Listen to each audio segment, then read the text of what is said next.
Үйіңізге қонақ келіп қалған жағдайда 5 минутта дайын болатын салат. Ол үшін ең алдымен 2 жұмыртқамызды шағып, омлет жасап қуырып аламыз.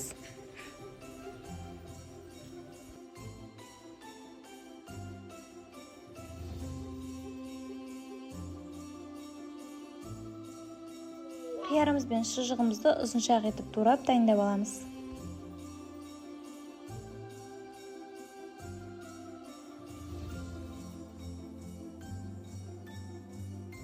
Омлеттерімізді де ұзыншақ етіп тураймыз. Азғантай майонез және дәміне қарай тұз салып, жақсылап араластырамыз. Салатымыз дайын.